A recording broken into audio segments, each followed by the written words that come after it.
Assalamualaikum warahmatullahi wabarakatuh. Nama saya Anis Nurmawadah, kelas HKIG. Saya dari kelompok 3.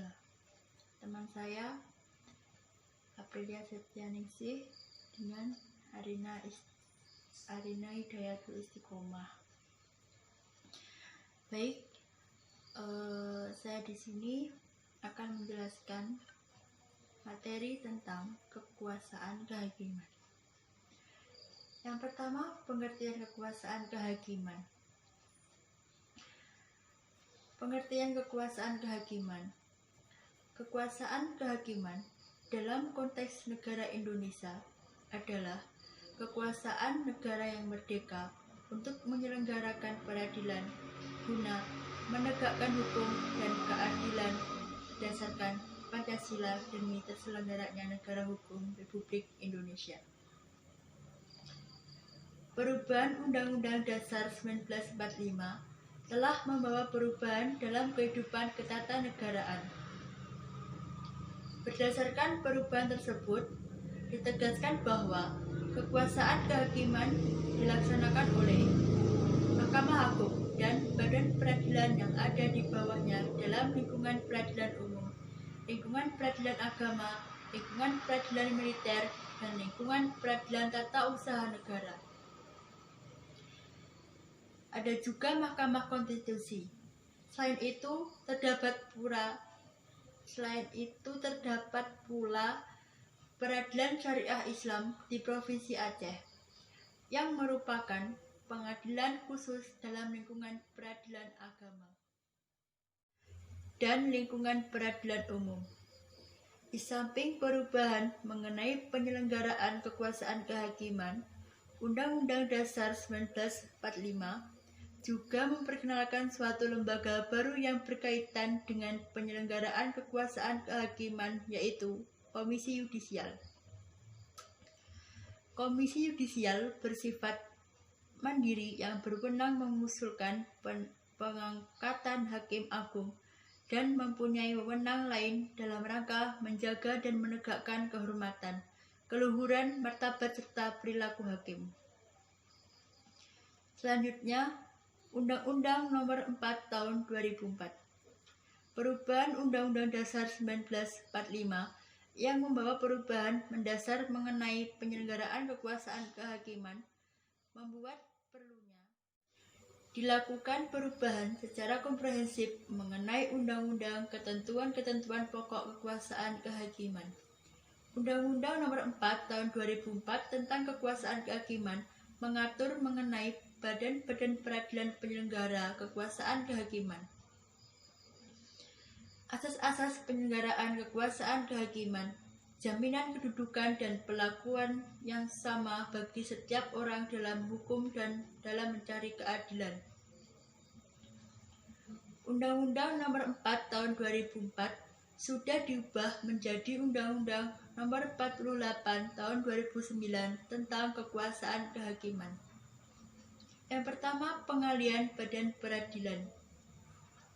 Konsekuensi dari Undang-Undang Kekuasaan Kehakiman adalah pengalihan organisasi, administrasi, dan finansial badan peradilan di bawah Mahkamah Agung. Berikut adalah peralihan badan peradilan ke Mahkamah Agung. Yang pertama, organisasi, administrasi, dan finansial pada Direktorat Jenderal Badan Peradilan Umum dan Peradilan Tata Usaha Negara, Departemen Kehakiman dan Hak Asasi Manusia, Pengadilan Tinggi, Pengadilan Tata Usaha Negara, Pengadilan Negeri, dan Pengadilan Tata Usaha Negara. Terhitung sejak tanggal 31 Maret 2004, dialihkan dari Departemen Kehakiman dan Hak Asasi Manusia ke Mahkamah Agung. Yang kedua, organisasi, administrasi, dan finansial pada Direktorat Pembinaan Peradilan Agama, Departemen Agama, Pengadilan Tinggi Agama atau Mahkamah Syariah Provinsi, dan Pengadilan Agama atau Mahkamah Syariah terhitung sejak tanggal 30 Juni 2004 dialihkan dari Departemen Agama ke Mahkamah Agung. Yang C. Organisasi, administrasi, dan finansial pada Pengadilan Militer, Pengadilan Militer Tinggi, dan Pengadilan Militer Utama terhitung sejak tanggal 1 September 2004 dialihkan dari TNI ke Mahkamah Agung. Akibat peralihan ini, seluruh prajurit TNI dan PNS yang bertugas pada pengadilan dalam lingkup peradilan militer akan beralih menjadi personel organik Mahkamah Agung. Yang selanjutnya, landasan yuridis kekuasaan kehakiman. Sebagai pelaku kekuasaan kehakiman, Mahkamah Konstitusi memegang kekuasaan negara yang merdeka untuk menyelenggarakan peradilan guna menegakkan hukum dan keadilan berdasarkan Pancasila dan Undang-Undang Dasar Negara Republik Indonesia tahun 1945. Serangkaian putusan Mahkamah Konstitusi dalam Judicial Review Undang-Undang Mahkamah Konstitusi menyebabkan perubahan yang tidak kecil, sehingga diperlukan implementasinya dalam bentuk perubahan Undang-Undang Mahkamah Konstitusi sendiri. Perubahan timbul dari putusan Judicial Review Mahkamah Konstitusi sendiri. Sedemikian rupa sehingga Undang-Undang Mahkamah Konstitusi sebagaimana telah diubah dengan perubahan pertama sudah sangat perlu diperbarui lagi, bahkan berkaitan dengan pendapat atau aspirasi yang muncul. Undang-Undang Mahkamah Konstitusi yang ada saat ini sudah sangat mendesak untuk diperbarui atau diganti. Hal lain yang mendorong Undang-Undang Mahkamah Konstitusi adalah terdapatnya peraturan Mahkamah Konstitusi yang sebenarnya bersifat substansi dan harus diatur dalam Undang-Undang PMK. Yang memiliki substansi undang-undang tersebut harus diangkat dalam materi muatan perubahan Undang-Undang Mahkamah Konstitusi. Tidak ada putusan Mahkamah Konstitusinya dan tidak ada PMK-nya, harus diatur dalam perubahan Undang-Undang Mahkamah Konstitusi. Selanjutnya, sistem peradilan satu atap di Indonesia. Dalam penjelasan umum Undang-Undang Kekuasaan Kehakiman, dikatakan bahwa dalam usaha memperkuat prinsip kekuasaan kehakiman yang merdeka sesuai dengan tuntutan reformasi di bidang hukum telah dilakukan perubahan terhadap Undang-Undang Nomor 14 Tahun 1970 dengan Undang-Undang Nomor 35 Tahun 1999. Dengan demikian, maka dengan adanya sistem peradilan satu atap ini diharapkan pelaksanaan kekuasaan kehakiman yang merdeka tersebut bebas dari campur tangan pihak ekstrayudisial sehingga dapat menghasilkan putusan yang mencerminkan rasa keadilan dalam masyarakat. Dengan adanya sistem peradilan satu atap yang disebutkan dalam penjelasan umum Undang-Undang Kekuasaan Kehakiman ini, maka kekuasaan kehakiman dalam segala urusan mengenai peradilan baik yang menyangkut teknis judisial maupun urusan organisasi, administrasi, dan finansial semuanya diserahkan kepada Mahkamah Agung sebagai lembaga melakukan pengawasan tertinggi atas penyelenggaraan peradilan di Indonesia.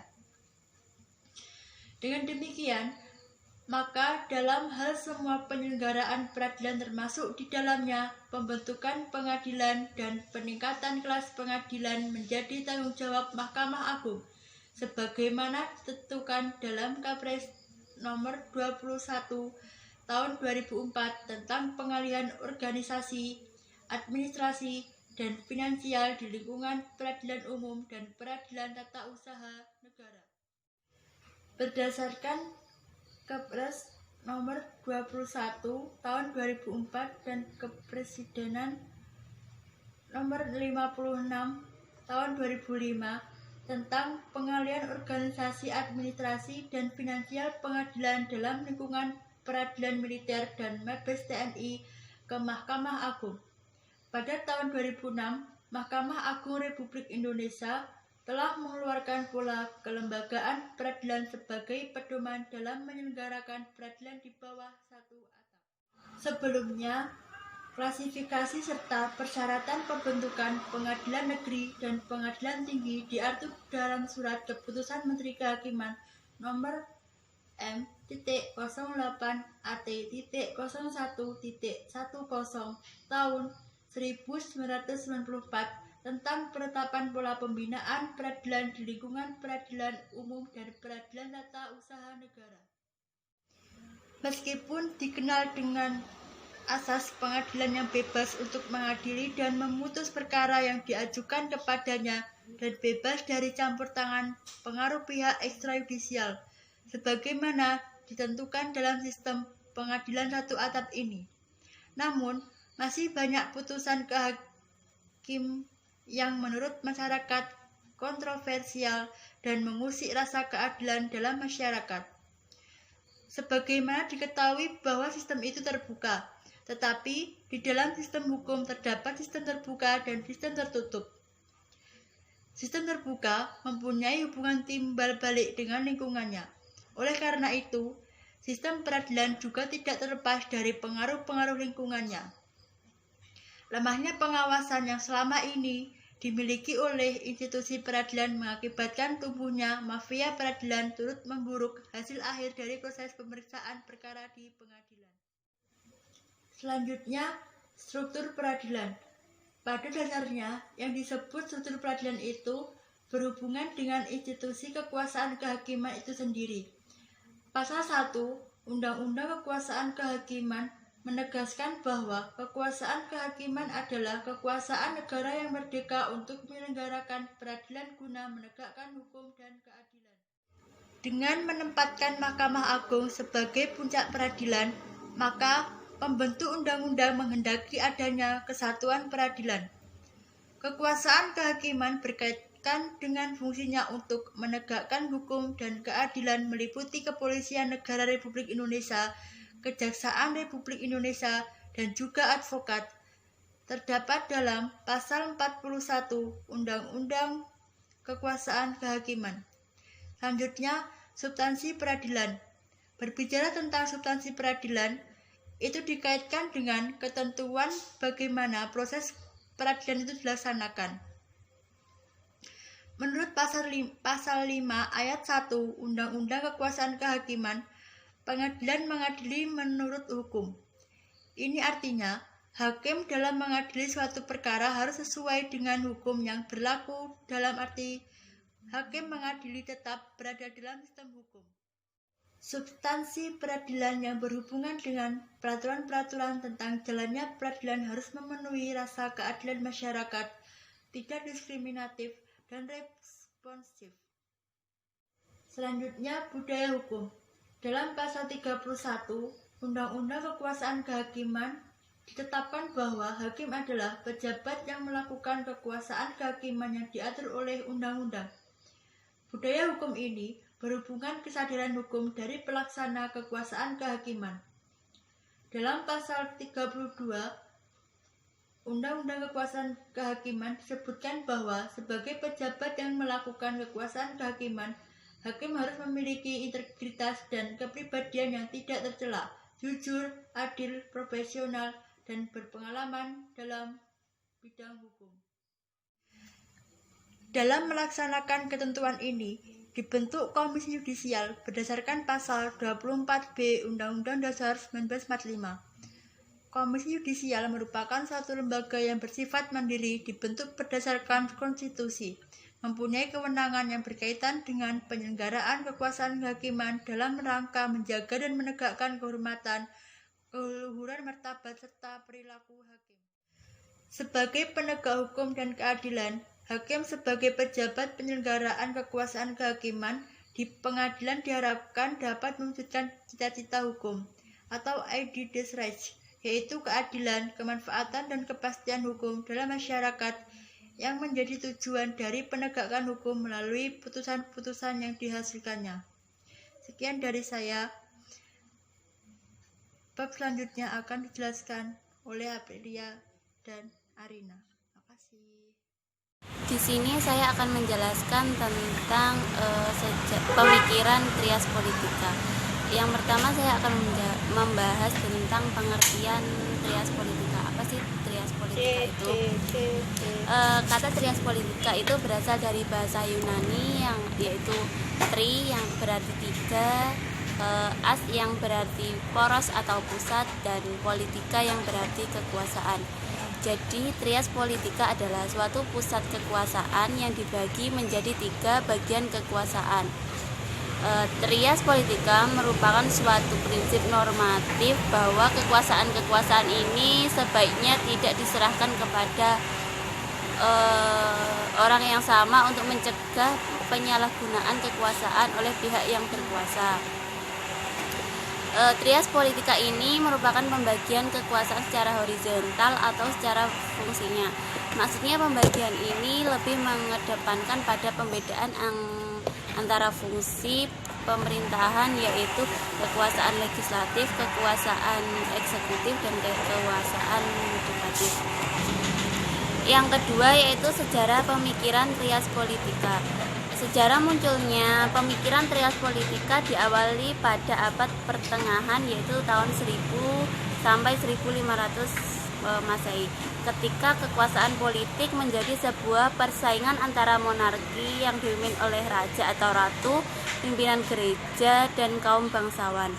Seringkali terjadi perang saudara, perebutan kekuasaan antara ketiga lembaga ini.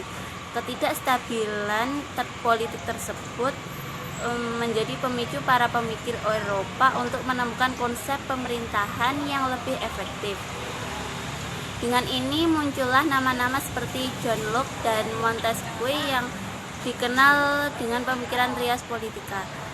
Teori pemisahan kekuasaan pertama kali ditemukan oleh John Locke melalui Second Treatise of Civil Government tahun 1690.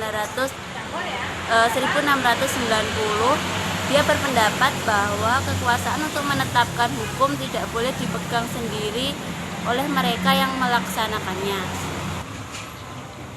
Yang ketiga yaitu konsep trias politika, pembagian kekuasaan untuk membuat undang-undang, kekuasaan untuk pembagian kekuasaan merupakan sebuah konsep dalam menjalankan suatu organisasi dalam menyelenggarakan sebuah negara. Konsep trias politika merupakan konsep yang banyak dianut oleh berbagai negara di belahan dunia, salah satunya yaitu Indonesia.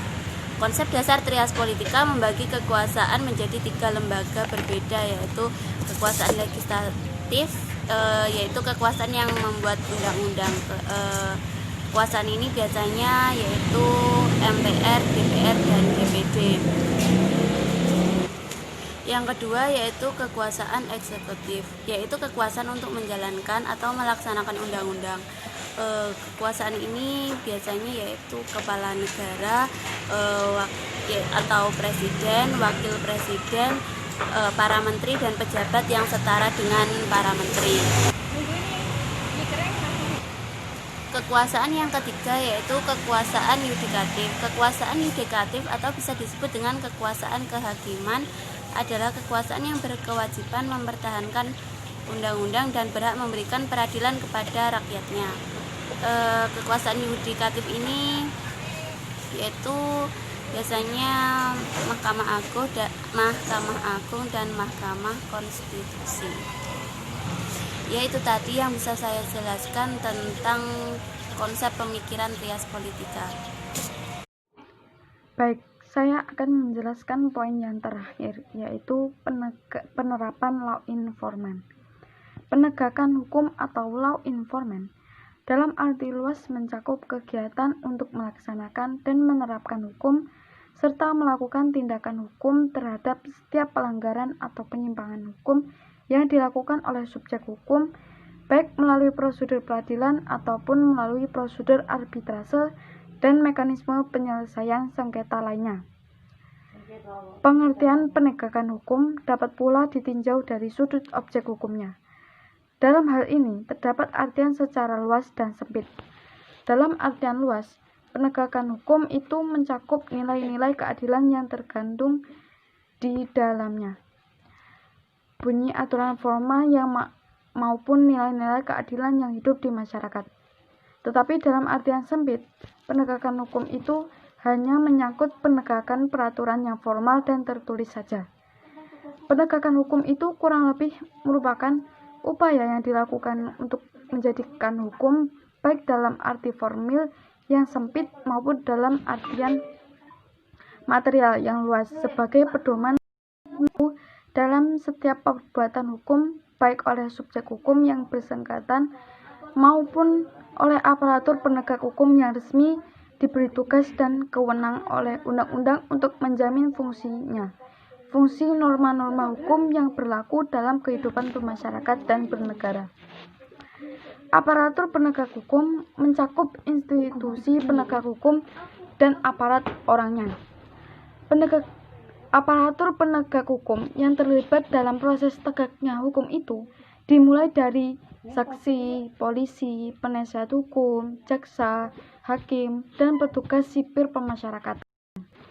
Setiap aparat dan aparatur yang terkait mencakup pula tugas atau perannya mulai dari kegiatan pelaporan atau pengaduan, penyelidikan, penyidikan, penuntutan, pembuktian, penjatuhan vonis, dan pemberian sanksi, serta upaya pemasyarakatan kembali yang terpidana.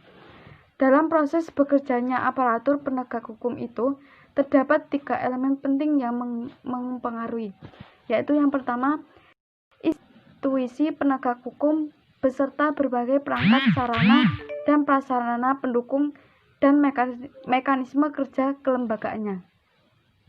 Yang kedua, budaya kerja yang terkait dengan aparatnya, termasuk mengenai kesejahteraannya aparat. Yang terakhir yaitu perangkat peraturan yang mendukung baik kinerja kelembagaannya maupun yang mengatur materi hukum yang dijadikan standar kerja baik hukum material maupun hukum acaranya.